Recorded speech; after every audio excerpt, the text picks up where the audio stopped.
time, you can now pay Monstercat to get Twitch affiliate. You can now pay money to exclusively stream on Twitch and not be able to stream anywhere else, and to have Twitch own your brand and be able to use it and sell it in marketing in any way they want. You can pay Twitch to get that benefit. Isn't that fantastic? Twitch affiliate is the best.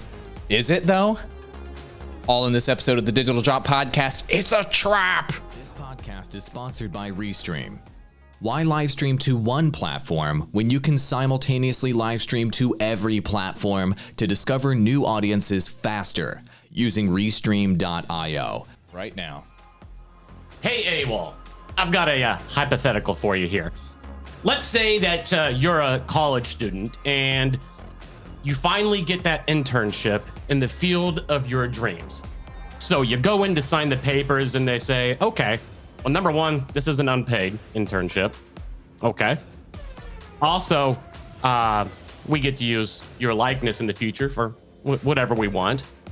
You get no credit for this internship whatsoever. And what am I missing here, Perrin? I mean, this is exactly the scenario that Twitch affiliate is. And also, you can't intern anywhere else. You can't go get a job anywhere else. You just have to try to make this unpaid, uncredited internship work. You're not even in college. This is post-college too. Like, this is like, you have your degree, but you're still going to do an unpaid internship and you're going to be locked into it exclusively. But it's the field of your dreams. Does that sound like a great deal, AWOL? Are you ready to sign up for that? Oh my God, I'm so ready to sign up for that. Sign me up today. So basically I get to make very little money, have no additional opportunities. And in fact, I have to pay you to do the internship because Twitch is now selling this metaphor to you for cash. Perrin, pull it up on the screen. I want everybody to see this Monstercat subscription deal. And I want to warn everybody about the implications of this. And we need to break this down. So let's walk through what we're seeing on the screen right now. Ross, this metaphor is not untrue at all. And what you see on the screen right here, boys, I mean, let me know if you're getting swayed here. But basically, if you sign up for Monstercat Gold, you can get free Twitch affiliate along with it. And by the way, that's one of our farmer coworkers right there. We used to work with him over at TGN and Broadband TV. And so basically what they're saying is Monstercat Gold, by the way, great service. You can use Monstercat Gold. You can get music for your live streams. Good stuff. And so what Twitch is doing is partnering with them for music purposes. And then you get Twitch affiliate along with this music subscription. And so the question is Twitch affiliate something that's actually beneficial to you if you sign up for Monstercat Gold? If you pay money essentially for Twitch affiliate, is Twitch affiliate something that's actually beneficial to you, or is it something that's actually hurting you? And in order to understand this, what we need to do is kind of run through the benefits, quote unquote, and also the implications of being a Twitch affiliate. Before you sign up, everybody, for Twitch affiliate, you need to look at this. So go ahead and go to the side-by-side chart website, if you don't mind. And we're going to break this down one category at a time, guys. And let's talk about whether they're worth it. And guys, just walk us through this chart here. Ross, take us from the top and let's discuss each item of value. Before you guys sign away your brand and your exclusivity, you really need to understand what you're actually getting in return for that massive trade-off. All right, let's start up here with cheering with bits. Not available to all streamers.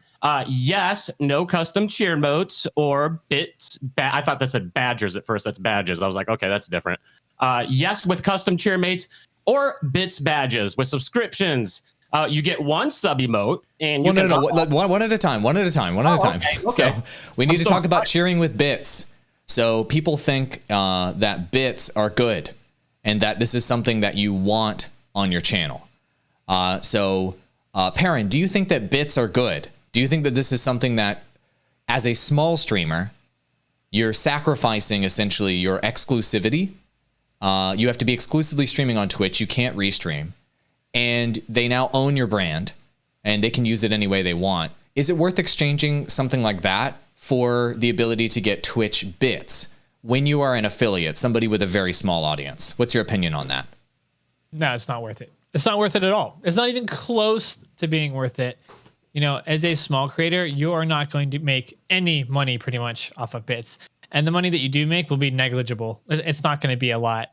And it's going to be random. And I mean, so you're going to trade away exclusivity and your brand for negligible amounts of money, especially when there are alternatives. Like you could just do Streamlabs donations, right? And you could set up like the text to speech or whatever on those. You don't need to be an affiliate to have something like that. So if there are viewers who want to donate to you or give you their money, there are other ways of doing it. You don't need this feature for it.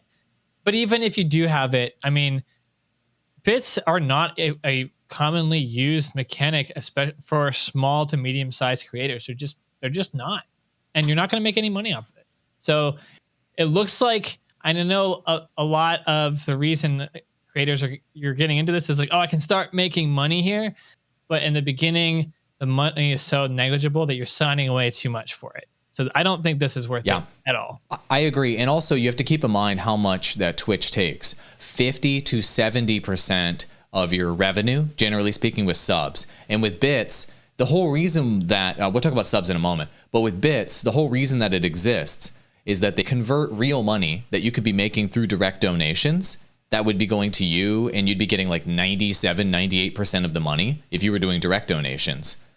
And instead they convert it into this digital currency so that Twitch can manipulate you into giving Twitch money instead. That's the whole reason why digital currencies exist, is so that companies can manipulate you into giving them money. They take the money out of real world context, they put it into digital context so that they can take advantage of you. So why don't, what would you guys rather have? 98% of the donations that come in through something like PayPal or Streamlabs or the others, where they can just donate to you directly? Or would you rather only have like 70% or less of the money that people are trying to donate to you? And in my opinion, it makes sense to go direct donations. So for me, something like Twitch Bits is honestly absolutely worthless, and it's almost almost like a microtransaction sort of like digital currency mobile game type of scam manipulation type of thing. Same thing with super chats on YouTube. Continue on. What's the next one here, Ross? Yeah, that's not attractive at all. Let's talk about subscriptions. Maybe this one's a little more attractive. Let's see. It's not available to all streamers. For Twitch affiliates, you get 1 sub emote. Ooh, but if you're a Twitch partner, you can get up to 50 sub emotes. Oh, wow. 50 emotes. Wow. Perrin, I know we disagree on this one. What is your opinion on subscriptions? Like, you're a small streamer and you barely have any audience, or maybe you have a small audience. How lucrative can these subs be early on? I think even for small to medium-sized creators, it can help. You're not gonna be able to make a living off of it. I mean, you're not gonna be able to, like, let's say you're trying to quit your day job, and you're streaming, and you want to hit that. I think this is a common route that everyone thinks. Like, you want to hit that affiliate milestone, and then so that you can get some subs, right? And then you can quit your day job. You're not going to be quitting your day job. You're not going to make enough off of it until you get like larger to medium-sized or more. And also, it's a bad strategy, as we've talked about in past episodes of the podcast, to be relying on subscription revenue and not other revenue generation ideas like Patreon or sponsorships, or there's many other options. If you're just relying on subscription revenue, you're not going to make enough money for a long time. Probably not until you're an actual big creator to like actually quit your day job. So it can be nice. You can make enough money that you can put back into your channel. I make on average from month to month anywhere from $100 to $200 as a small to medium size. I'm like the upper small, not quite like medium size on Twitch yet. I make anywhere from $100 to $200 a month from it. So that's not enough to pay the bills even, but I can do things like add it together and purchase, more sub emotes or more things for my channel. I can invest it back into my channel to help it grow. So it can help you grow, but it's not a revenue stream that's going to do anything else for you financially. There's just not going to be enough. Yeah, I would make an argument that subscriptions are not that valuable as a small streamer. I would encourage all of you guys, like Perrin mentioned a moment ago, to do Patreon instead, because on Patreon you get 90% or more of the money people can subscribe and give you. And you can still give them things like Discord access through Patreon, and you can give them other benefits and behind the scenes on Patreon. And here's the beautiful thing about Patreon is that it works across all platforms. So your Twitch audience can join on Patreon. Your social media audience, your Twitter, your Instagram can join on Patreon, and your YouTube audience can join on Patreon. And then you'll have one central subscription strategy for your business on Patreon. So no matter what happens, you get banned from Twitch, you get copyright claimed on YouTube, the next mixer shuts down, whatever, it doesn't matter. Patreon lives on. And Patreon, by the way, is a very stable company that got big investment recently. They're going to be around for a while. And so I feel like Patreon is a much more solid as a Twitch affiliate subscription strategy to help you diversify your revenue, to put more of that money into your pocket rather than putting it in Bezos's pocket, into Amazon's pocket instead. Next benefit.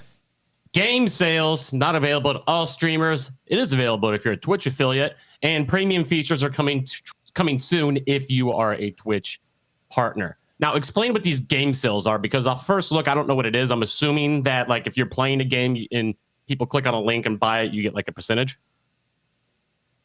I believe that is the case with that. I believe it's an affiliate game sales thing. And also there's other integrations with Twitch where you can get discounts on games in the future. But anyway, here's the page that actually explains what it is. Can you read this for us, parents? Everybody understands what these game sales actually are.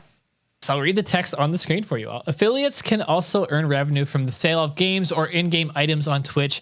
When streamers play any game on stream that is available for sale or has in-game items for sale on Twitch, that's specific, a purchase offer appears on the channel page below the video window. Affiliates earn a 5% revenue share of the purchases. That's actually pretty good. 5% is pretty good. Channel pages. Yeah. Viewers who buy not only help support affiliates, but will also be rewarded with a Twitch crate for any purchase of $4.99 or more. To see a list of games available for sale, click here. So, you know, okay, so it's actually not that bad. Yeah. I can tell you from Amazon Associates, which if you sign up for Amazon Associates, that is a affiliate program on Amazon where you can refer any product at all on Amazon to your audience and get a commission off of it. So whether that's a webcam, a microphone, your green screen, your monitors, even computers, you can earn affiliate revenue off of that. And on electronics and tech, generally that commission rate is 4%. And I'm a top affiliate. I'm in their like legend whatever category on Amazon. And it's 4%. So the fact that they're offering 5% on Twitch is actually pretty darn good.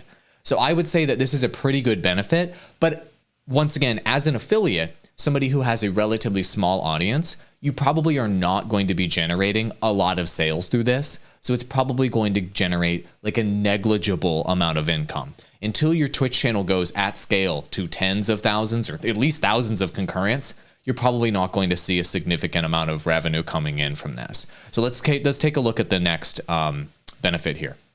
All right. Ads not available to all streamers. If you're a Twitch affiliate, they are coming soon. If you're a Twitch partner, again, more premium features coming soon.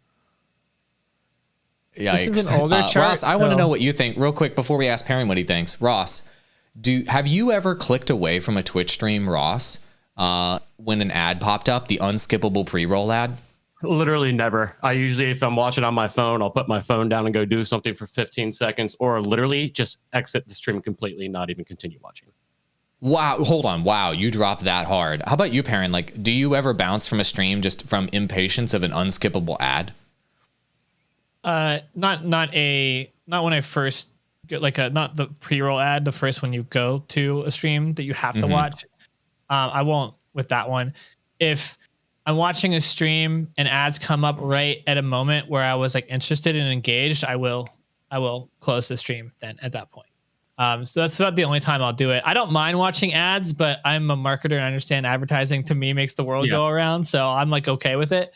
So I'm probably a different person to like be asking on an opinion there. Yeah, and let me specify on what I mean by that real quick. Like if it's something like a streamer that I'm really dedicated and like watching, I'll sit through an ad. But if it's something like somebody sends me a message on Twitter, is like, hey, go check this out, and I go there and like I don't know what it is, and I'm out like completely. Not even going to give it a chance if there's a bunch of ads. That makes sense. So the statistics I've seen on this is that 30% of the people that arrive at a Twitch stream bounce because of the ad. 30%. So if you enable ads, which is not available in affiliate, but if you enable ads once you reach partner on your channel, you'll actually be decreasing your channel growth essentially by 30%. So I don't think that that's actually a benefit. I think that that is one of the worst features on Twitch. So turning that off as much as you can, and if possible, there is a way to turn that off and then manually trigger ads, etc. People asking me why I'm not running ads on my own Twitch, which, by the way, you guys can join. I'm doing free coaching every single weekday during the afternoon on Twitch. I'll drop a link in chat to that. I think it's also in the description.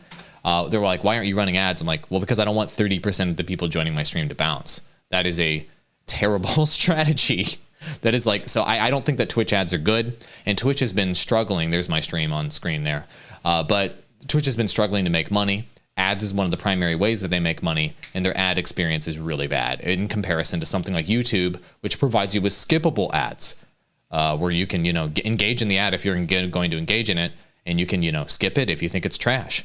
So ads are definitely not a benefit, in my opinion. Just straight up, like, ads haven't been something that Twitch partners have been excited about running since like 2012 in the early days of Twitch. Moving on to the next benefit, please.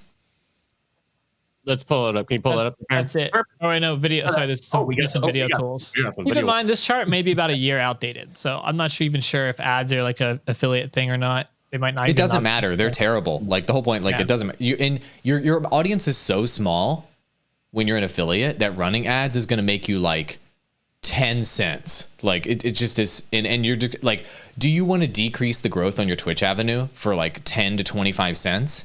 No, it just doesn't make sense. So ads is not a benefit. So just to summarize here on these top benefits: bits, garbage; subscriptions, Perrin kind of likes them. I don't really like them. Game sales, not really going to matter because you don't really have an audience. And ads, not really going to matter, so you don't really have an audience. So all these primary benefits at the top, they're kind of trash, basically, for if you have a small audience.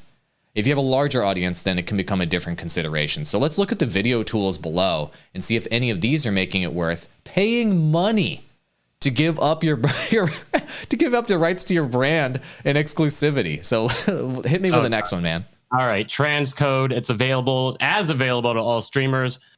Twitch affiliates get priority access, and Twitch partners get full access to the Transcode. Right. So transcoding is something that is really important for folks that have low internet connections. So if you guys don't know what transcoding is, it's the thing on a live stream that allows you to select between 360p, 480p, 720p, 1080p, etc., and scale based on your internet. And so if you have a larger audience, you're going to have a lot of people watching on a lot of devices around the world, maybe with variable internet connections that may want to catch your stream, but don't have all the bandwidth to do the full quality. So I think that transcoding is a good thing. And it's honestly something that should be standard on all channels. This should not be a benefit that is unlocked with something like Twitch affiliate or Twitch partner. But I have not seen data that proves that you need transcoding to retain viewers. And I have not seen data that proves that people bounce when you don't have transcoding. And for a lot of you guys out there, you're going to be making all of your money or most of your money off of people in first world countries that have good internet connections. Those are going to be the whales that donate or the people that subscribe regularly and what have you. And they're going to have a good internet connection. Whereas generally speaking, the people that have lesser internet connections are going to be in second and third world countries. They aren't going to have money, and they aren't going to be able to really help you go full time as a creator. So for me, transcoding isn't that valuable, but I would love to know your opinion on this, Parent. Yeah, I'm going to agree with that. I mean, I honestly haven't even noticed it be a thing. And I don't think it's worth giving up exclusivity and your brands over for sure. I mean, it's something that should already be caked in. So they shouldn't be gating it out to Twitch affiliate and partners like this and making it like a benefit. I mean, for me, it looks like a lot of these, they've really cut things that should already exist for you. And like, they're trying to come up with extra things that are benefits that are just really not, they're not benefits. Yeah, it kind of reminds me of like the gaming industry, you know, Ubisoft in particular, or Blizzard Activision, where they like purposefully make the experience on their platform worse so that they can then sell you those as features later on. Like, transcoding should be available for everyone. Why are they like selling that to you now as some sort of feature? That's like anti to be a video platform in 2020. How is this even a thing? How is this even on the sheet? That's insulting in my opinion. What do you think, Ross? I agree 100%. That's it's laughable. It's like adding grind to a video game and then selling you the solution with like, oh, do you need speed boosts or do you want EXP boosts?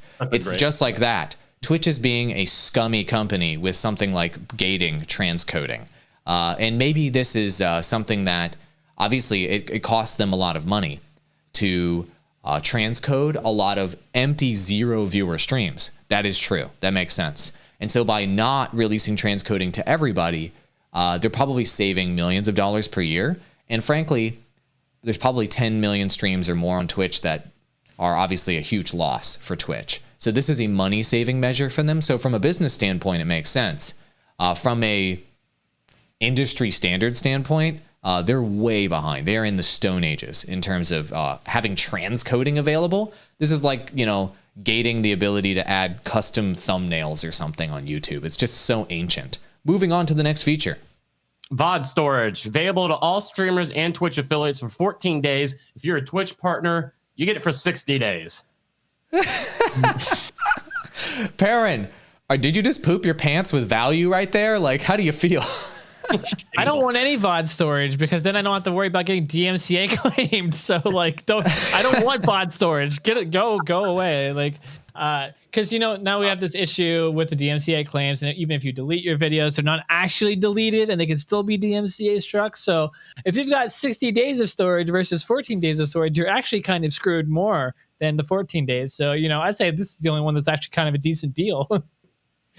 And a shit way though.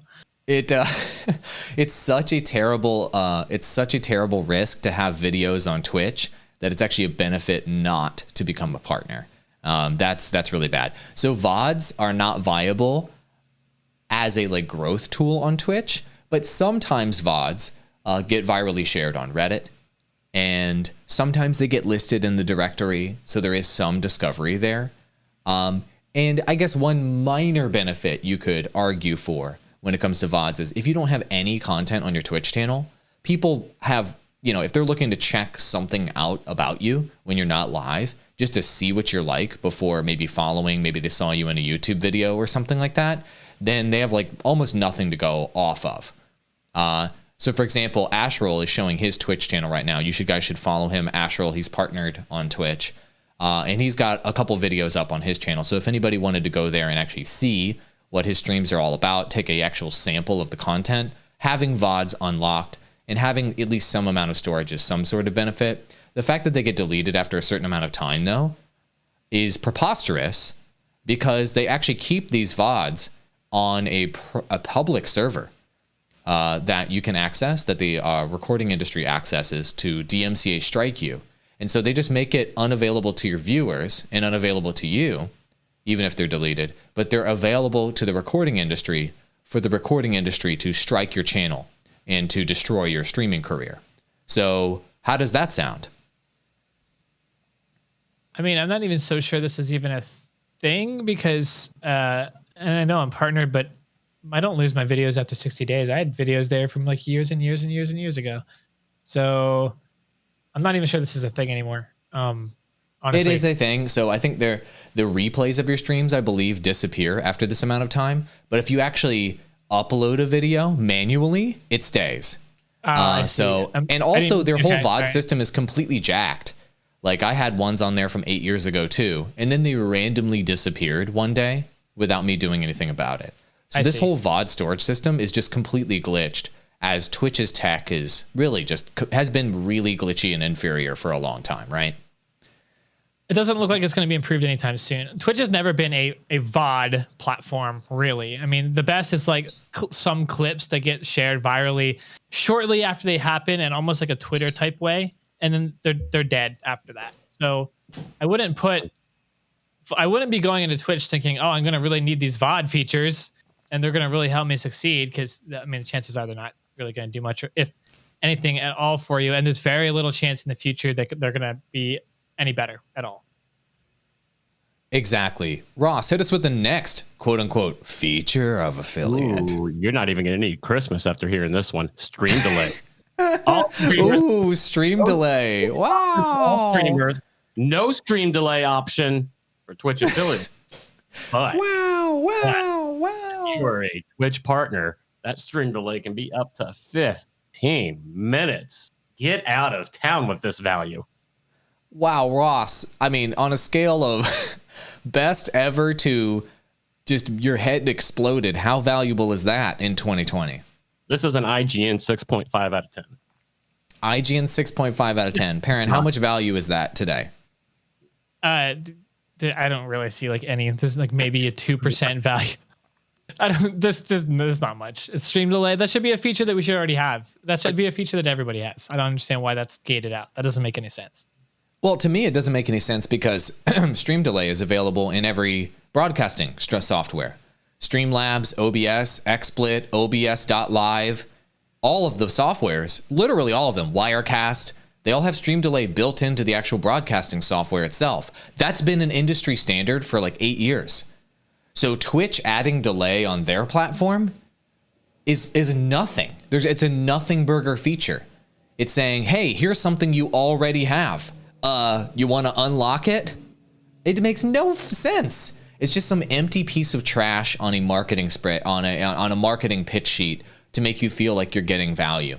Once again, like pitching you features that should already exist or worthless features and saying, here you go, why don't you buy this?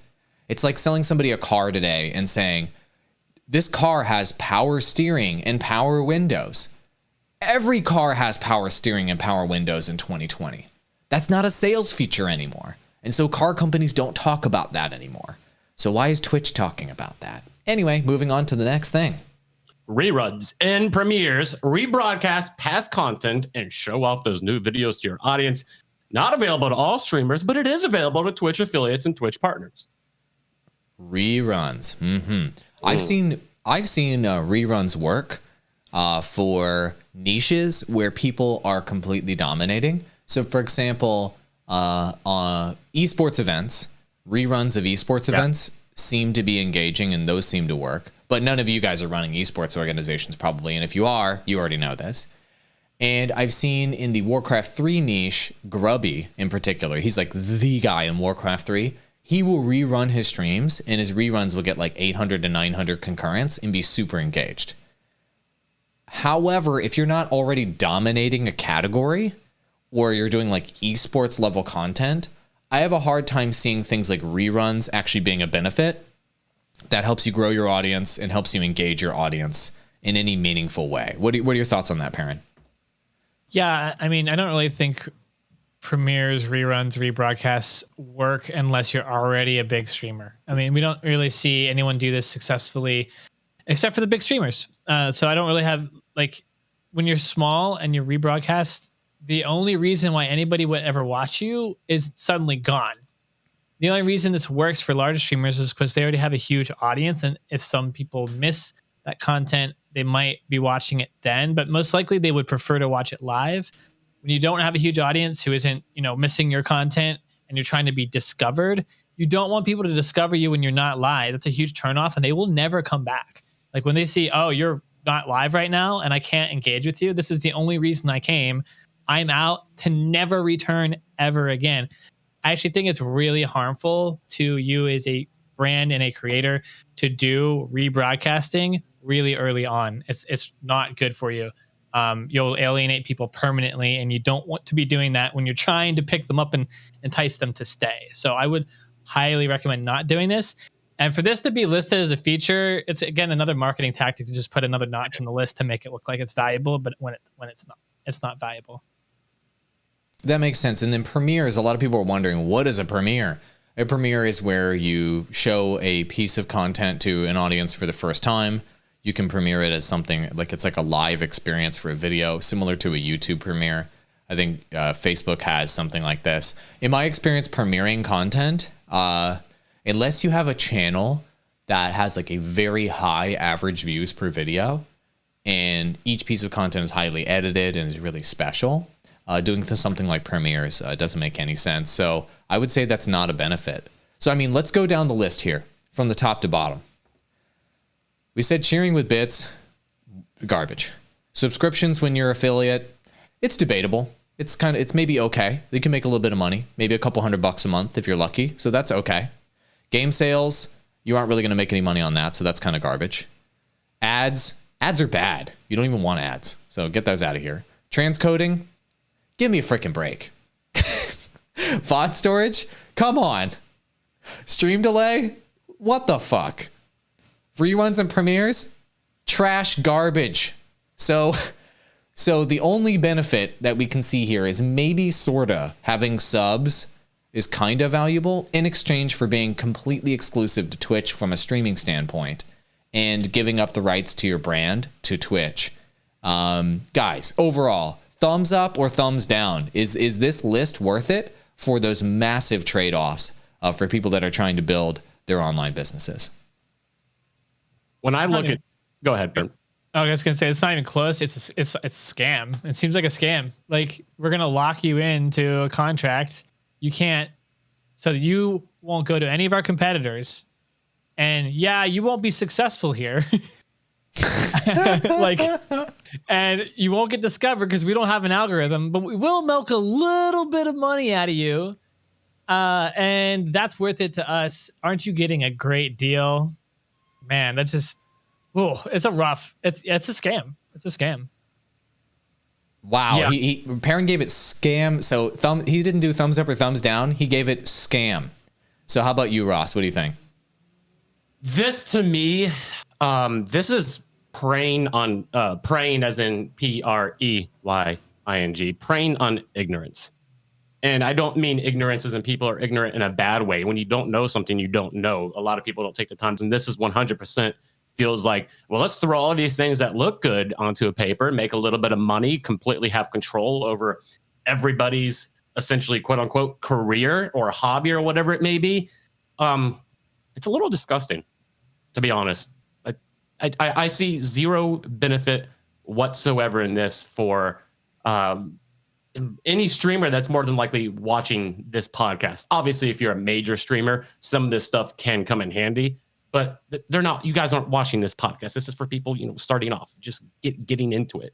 And you need to be aware of situations like this, because preying on ignorance isn't just going to happen on Twitch. It's going to start happening all over the industry, and you got to be aware of it. You need to go and do background checks on every single one of these things that we just listed, so that way you can understand if it's going to be valuable to you or not. But based on this, the answer, as we can see, what is this? Out of 8, 7 of them were no benefit whatsoever to your growth whatsoever. In fact, they hold you back a little bit. So it's disgusting. It's really kind of gross what Twitch is doing here.